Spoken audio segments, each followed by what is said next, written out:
Hello, everybody, and welcome to another episode of Ave Jameen. I'm Nicci, and I'm Jameen. And this is our first episode of 2022. Happy New Year, babe. Happy New Year. I know we said that already, but Happy New Year to you guys. And 2021 was interesting, but it was a good year overall. Yeah, overall, yeah. I think it was definitely a good year. Let's see.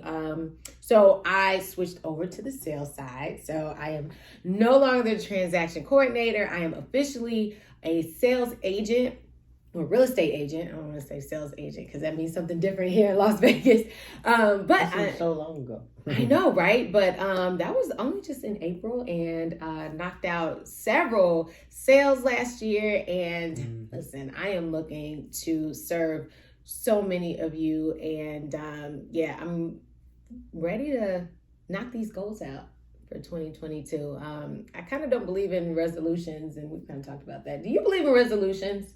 Not anymore. Yeah. Not anymore. Yeah. I mean, honestly, like I don't even look forward to like the whole January 1st thing, because I just feel like, whenever the goal comes, like, let's knock it out. Let's do it. I like a clean slate. I like the New Year as being a clean slate. Okay. More than trying to add this or do this. Okay. A good way to not accomplish a goal is to make it a resolution. That's a fact. Yeah, like for real. That's like been studied or whatever. And I totally agree. I'm like anti-resolution at this point. And we did our goals like late quarter, like late fourth quarter, but it wasn't like New Year's resolution-ish, because I just wanted to walk into the new year with our vision, with our goals marked, and everything just out of the gate. So we've been rocking with 2022 for a couple weeks now, and I think that feels so much better. Absolutely, yeah. Yeah, so our goals are to serve you guys more, to bring you guys more content, to make sure that you guys are making informed decisions out there. And listen, we are still rocking and rolling. People are still buying. People are still selling. Yes, it is a seller's market, but hey, when you get a professional that knows what they're doing, that knows how to negotiate, all that good stuff, then you can be a homeowner, or you can sell that home and buy another home of your dreams. Whatever it is or whatever the goals are, we are here to serve you. So, babe, let's also talk about what else we are doing on our YouTube channel. Yeah. So we have a lot of things planned for this podcast, Ask Jameen. So we're going to be bringing in some special guests. We're going to be interviewing some people in the industry, people from different areas, different parts, so you can get a different perspective, different view of different aspects of real estate, Las Vegas, Henderson, the industry, buying a house, investing, different things like that. Yeah. We're also going to do a new format, and we've done this like early on. We're going to do Ask Jameen live. So we're going to have some live sessions where you can have question and answer, and we can answer it right on the podcast live. So I'm looking forward to that. Yeah. I'm excited about that, and we did that before we even started the podcast. Doing it live. We did on like Facebook groups and things like that. So if you guys have come over from one of the many Facebook groups that we are a part of, want to welcome you guys and looking forward to answering your questions live. That's right. You can ask us just about anything, and we are going to bring those answers for you. So I think that'll be really fun and kind of spicy. I don't know. But anyway, we will be doing more home tours. We have heard you guys. We've seen what you guys have put on the comments, and we appreciate every comment. So we will be doing more home tours. I'll be doing at home with Nicci, and Jay will be appeasing to the investor side in you. So those of you who are investors, we're going to be having more of those types of tours, and I guess I'll share it. We'll be getting a little bit more transparent as investors,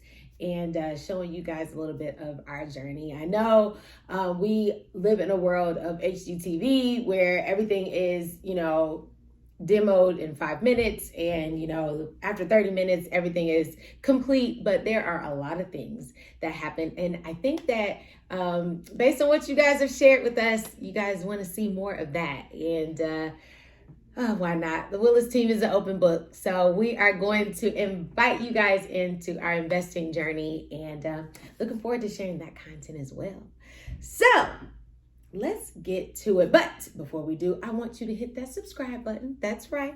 We always remind you to hit that subscribe button and that little bell right there in the corner, right there, to make sure that you are getting notified every time that we upload new content.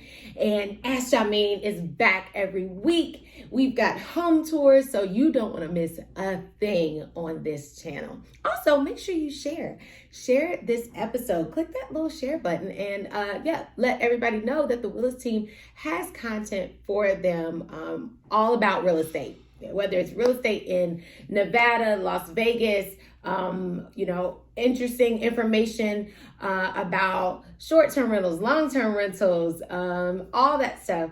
We have it here. And speaking of rentals, we want to get into this topic of short-term rentals.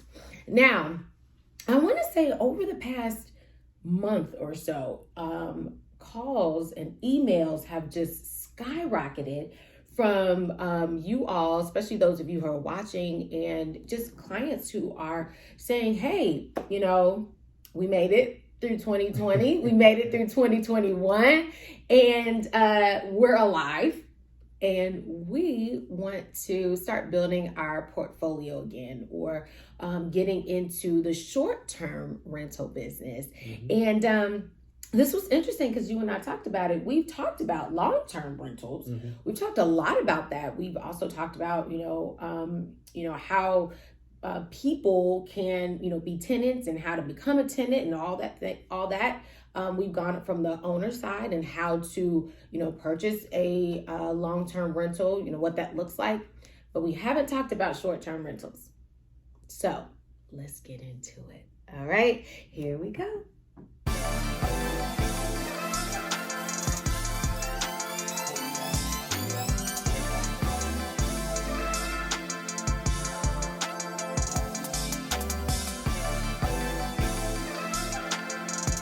So short-term rentals, let's get right into it, babe. Let's give them the definition. For those of you who are not familiar, there are long-term rentals and then there are short-term rentals. So let's give the definition and then just make sure everybody knows the difference. Got it.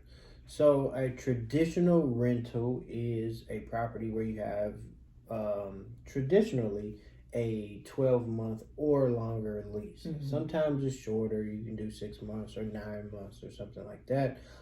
So a short-term rental is a newer term. It used to be called vacation rental. Mm-hmm. So it's a rental is a property that you rent out for short periods of time. That's why it's called a short term. So that could be daily, it could be weekly, or it can even be monthly. So for the most part, it's less than 12 months or longer rental. And there are several companies. There's the terminology of vacation rentals. So you eat something day. Everybody calls it Airbnb, but there's several other companies. It's more than just Airbnb. Other than Airbnb for short-term rentals. So short-term rentals is something that people rent for short periods of time, and most of the time there's not a written or a long lease agreement tied to it. Right. Okay, so now we know short-term versus long-term. There is Airbnb out there. There's also Verbo. There are tons. Even if you just Google short-term rental or short-term rental companies, you can see all of those companies. And we've seen it. I think maybe you've probably even seen it, especially if you're watching this video, where it talks about, companies that are huge, that are growing, but they have no inventory. And Airbnb is one of the largest hospitality companies that actually has no physical real estate, because it's basically a platform that owners can use, or even businesses can use to put their property on that platform and rent it out short term. So Airbnb is one of them. Vrbo is one of them. I'm trying Home to think. Away. Home Away. That's what the other one is. Home Away is another one. And again, there are tons of them. There are also platforms where it's not. It can be not just homes, but mobile homes. It could be just land. Harry Potter closet. Harry Potter closet, which is really weird. Yeah, just land. Backyards. So get creative here. Like, think about we're talking real estate here, but try to get creative. I mean, if we're talking any type of rentals, we're talking additional income, right? We're talking a secondary source of income. So let's get through this. Let's talk about this. And then if you have any questions for us, or if you're interested in, building your portfolio out here in Las Vegas, we would be happy to talk with you. Just email us at thewillisteamlv@gmail.com, or you can visit us on our website at thewillisteamlv.com. All right, let's get back into this. So how do we get into short-term rentals? How does one get into it? Well, that's the $1 million question. How do I get into short-term rentals? And that's a lot of the biggest questions that we're getting right now. There's a few ways, but I'm going to talk about like the two biggest ways. The traditional way is to buy a property, or a property that you already own or have bought.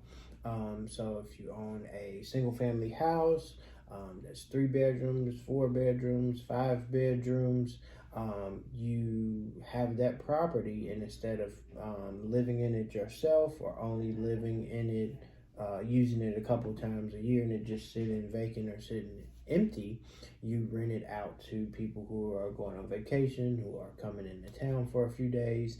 And the big thing is right now, what's so appealing to people with Airbnbs or short-term rentals is when you rent a house out by yourself, with COVID and everything, you're not around other people. Yeah, it's a big draw now. Short-term rentals are a big draw because you can still go on vacation, or you can still travel, and you don't have to be around a whole bunch of people. So that's what's making it kind of ramp up and get even more popular than it already is right now. So the traditional way is to buy a property or take a property that you already own and put it on a platform that is visible to a bunch of people who are looking for short-term rentals, going on vacation. So that's your Airbnb, that's your VRBO, that's your Home Away, and even like if you look on Craigslist, there's a whole bunch of little small vacation companies that you can put your property on, and you can actually do it yourself, but you have to have that platform. So you have to have the traffic online to drive people to know that you have that particular property available. So that's the first way. The second thing is, and there's people who consult doing this to help other people do this, and this was like pretty big when the market was a totally different market than we're in right now. People did the whole subleasing. So you would go out and look for properties that were for rent, and so you would sign a lease to rent the property instead of living there. You would make an agreement with the owner and say, hey, I'm going to rent this out for a short-term rental, and I'm going to pay you X amount more than the regular 12-month lease to make the owner be okay with it. A lot of people didn't let the people know starting off that they were subletting. We're going to talk into some of the reasons why you should not do short-term rentals, or some of the ways that you can get into trouble with doing short-term rentals. But the other part is to do, you lease a property or you rent a property out, and then you sublease it to do short-term rentals like an Airbnb. Again, but just to reiterate, the market is very different now. Okay, so owners are less incentivized to do things like that because the rental market is very, very competitive. So if that is your strategy, it used to be, again, like you said, very lucrative when the market wasn't as competitive. maybe even, 2.5 years ago, it was very lucrative and very easy to get into the market like that because you didn't have to physically purchase a property. But now, because the rental market is so competitive, and we're still talking, 10, 15 applications on the first and second day, owners aren't as incentivized to do that. And we'll talk a little bit more too, again, as to, why maybe you should or shouldn't. But just know if that's your strategy, you might need to think through that a little bit more, for sure. Okay. Absolutely. All right. So let's talk about licenses and what has kind of changed, especially out here in Las Vegas. I mean, hey, we are one of the top, I won't say number one, but one of the top destinations in the world. And so the city of Las Vegas has identified that as short-term rentals being, very lucrative, very popular. We told you guys before that the city is 73% of the city is HOAs. And, out of those HOAs, there are gated communities and all that stuff. Even the city of Henderson, where we do business, has also identified short-term rentals as, very popular and things like that. And so cities are basically making some adjustments, putting some regulations out there. And you've seen it on the news, people having parties at 2 or 3 in the morning, right next door to people that own. And so it has become a problem. And so let's talk about how the cities have made some changes, especially here in Las Vegas. Let's talk about licenses and things like that. Yeah, for the city of Las Vegas, people, especially when we first came to Las Vegas, the real estate market was absolutely terrible. Yeah. So people were elated that somebody wanted to do anything to rent a property out. Right. Here's the problem. We live in the entertainment capital of the world, where you have hospitality unions, the casinos, the big hotels, multi-billion-dollar corporations, and because short-term rentals, vacation homes, Airbnb got so popular from 2009, I believe. I mean, it's been like a substantial growth and popularity of Airbnb. So Airbnb, or short-term rentals, started to compete with the hotels and these big corporations.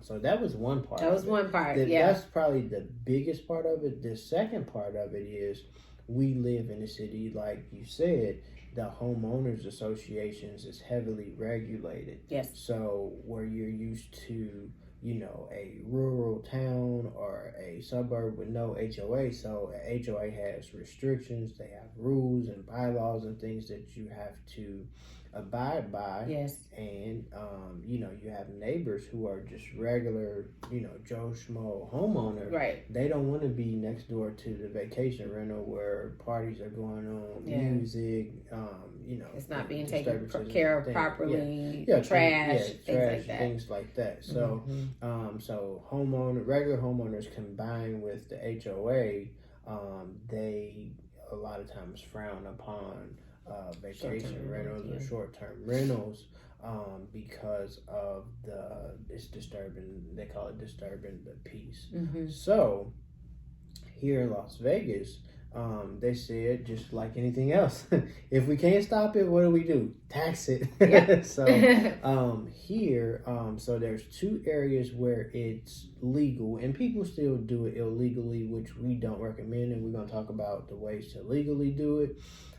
There's 2 areas where it's legal. So there's the city of Las Vegas. Everybody thinks when they come here, everything is Las Vegas. Right. There's a specific part that's actually the city of Las Vegas. So Airbnb is allowed and it's legal there. And the city of Henderson is allowed and it's legal here in Henderson. With that said, you have to get a license to do short-term rentals. Yes, you actually have to apply. Yeah, you have to apply, get approved. Yes. And it's also taxed. Yes. So those are the two areas. Now this year they're going to open all of the areas. What we've been told, all the areas up, but you still have to get a license, and it's still going to be taxed. Yes. So every state and every city has different laws and different regulations. But as far as here, right now today, those are the two areas, and you have to get a license, get it approved, and you pay a special tax similar to a hospitality tax. Like a hotel, it's not the same amount as like a multi-million-dollar corporation, but you're still paying tax on the income that you make on those short-term rentals. So it varies from state to state for sure, but as far as here right now, there's only two areas where it's actually legal. Some people do it and try to fly under the radar, right? And we'll talk about that.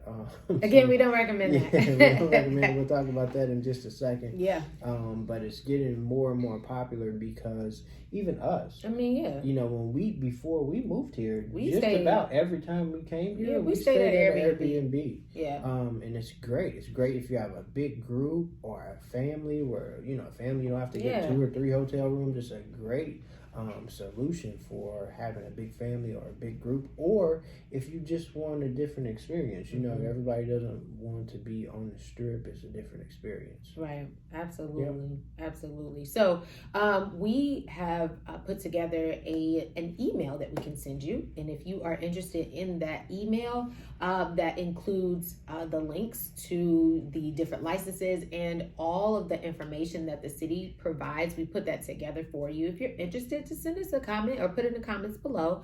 We would be happy to help, and or you can email us at thewillisteamlv@gmail.com. Okay, let's see, what else do we want to talk about? Let's see, we talked about subleasing. And that go ahead. So we want to talk about some of the reasons not to do a short-term. Let's talk about it. So as far as this area, Las Vegas, is concerned, some of the reasons why you may not want to do short-term rentals is if you buy a property that's in an HOA. Yeah. So the ideal property in Las Vegas is something that's in the city of Las Vegas or the city of Henderson, and it doesn't have an HOA. Yeah. So one of the reasons why you may not want to do it is because you have your property has a HOA. So it's more regulation, it's more rules, there's more things that you can and can't do. And if you can't do them, you have to get another approval or another okay from somebody. The second reason why you may not want to do a short-term rental is if they're more work. So it's really the ease of having somebody sign a lease saying, hey, you're going to take care of this property and you're going to pay the rent every month. With short-term rentals, every time is short-term. So when that term is over, you got to go turn it over. You got to clean the property. You got to make sure everything is functional. You have to make sure it's presentable. And you have to find a new short-term renter. So it's a lot more work, but it can be a lot more lucrative and make more profitable, but it's more work. So if you don't have a professional management company, whether it's us or anybody else, it's a lot more work. It's more going to the property. It's more checking on things. It's more of being available or on call if something goes wrong. So that's one of the reasons why you may not want to do it. Another reason is why you might not want to do it if it's really close to something else and you have to think about it and just use common sense and judgment. If it's really close to like a elementary school, like right next door to elementary school, if you're going to get a license, that may not be the greatest idea. Even here, if it's really close to a casino or something, they might not approve your license. And that's one of the things, because it's so popular, they're kind of spreading out the licenses. So if it's right next door to another one, they may not approve it there. So that's some of the reasons why you may not want to do a short-term rental if you manage it yourself, and then you have heavy regulations from the HOA or the city or state that you live in. Yeah. So we have a tip, a huge tip on helping you decide whether you should do a short-term rental or not. And if you are to purchase a home and you get into it and you do not get approved or your application doesn't get approved. All right. But before we give you that one major tip, I want to remind you to make sure you subscribe below. That's right. Hit that subscribe button and hit that bell down there to make sure that you are notified every single time that we post content. We want you to make sure that you are watching everything that we put out. And you know we got some new stuff if you watched the beginning of this video. So make sure you hit that button. Okay, let's get into the number one tip for you. If you so happen to purchase that home, you put in that application, and then that application doesn't get accepted. Hit it, babe. So this is not just short-term rentals. This is just advice that I give to people, period, whether they're buying investment property, whether it's long-term, short-term, is you make your money when you buy the property. So whether your total plan is to do short-term rentals, vacation rentals, is you don't buy the property if you don't have more than one way of using it. Mm-hmm. So with this example is, let's say you plan to do a short-term rental. If the numbers don't work out on a regular 12-month lease, renting it out like the regular rental way, I wouldn't advise you to buy the property or acquire the property for a short-term rental, because your license may not get approved. Mm-hmm. Regulations can change. You may get tired of it. You may get heavily fined and decide you don't want to do it anymore. And so you want to have an out or another use for the property other than the short-term rental, because you only have like one way you can use it. And if you don't, you kind of stuck her in a bad way. So you definitely want to, with short-term rentals, if it doesn't work as a long-term rental, I wouldn't acquire it. Okay. So to add to that, the reason why you definitely want to do that is because our real estate, the markets go up and they go down. So right now we're in a market where prices are extremely high. Yeah. So if you buy something very high, the only way it may work out is if you rent it out as a short-term rental. So if the market changes and it dips, then you know you bought something that's way high. And if you rent it out on a 12-month lease, you don't make money, or you're going to be on a negative way. That's why you have to make your money when you buy. Yeah. Good stuff. All right. Well, thank you guys so much for hanging in there for that tip. And if you like that tip, go ahead and do a little comment below, or hit that thumbs up button. Give us a like. Make sure you share this too. I know if you are watching this video, then you are talking to someone else that is interested in investing in doing short-term rentals, long-term rentals, building their real estate portfolio. And Jay just so happens to specialize in all of that. That's right. I specialize in the residential sales as far as the traditional homeowners, things like that. And then Jay here, with his over 23 years of real estate experience, is able to... It's a new year.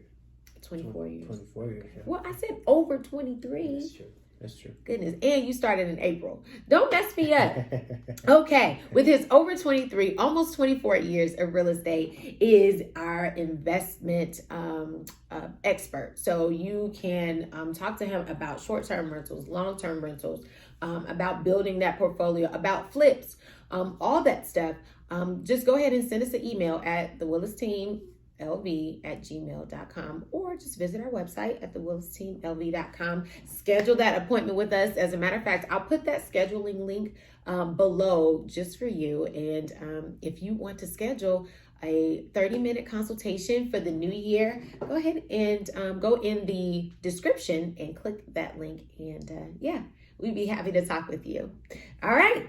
Anything else that we want to talk about as far as high-level short-term rentals? So just some advice. Another question that people ask me is they want to do it. They're interested in it. They may have stayed in Airbnb and they're like, is this legal? So yes, Airbnbs or short-term rentals are legal. You just have to go through the proper channel.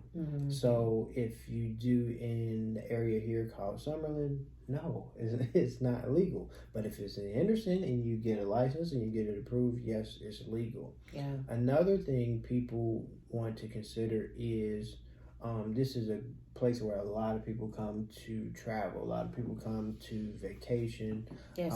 But there's other cities other than Las Vegas that's actually more ideal for short-term rentals because those cities don't have the HOAs. And then also they don't have the major competition of, we probably have one of the highest densities of hotels as any place on the planet Earth. We have a lot. A few places like North Carolina and your Florida, different places where people come just for vacation, or what you call snowbirds, people who come to get away from the very harsh winters where they live, and they go live somewhere else for 2 or 3 months, and they rent out houses. So some of the Carolinas, Floridas, those areas are actually more ideal to do a short-term rental than Las Vegas. Las Vegas is such popular because so many people come here to travel, but actually doing short-term rentals, there's actually other cities that are more conducive to being able to do short-term rental. A lot of people don't understand HOAs because they just simply don't have them where they live. Very true. Very, very true.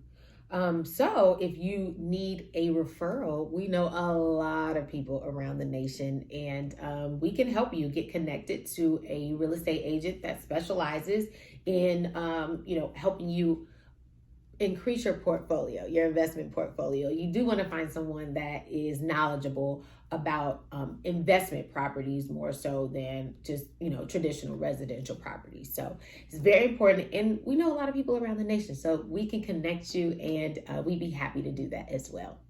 All right, guys. Well, that is the first Ask Jameen of the new year. It's now under our belt.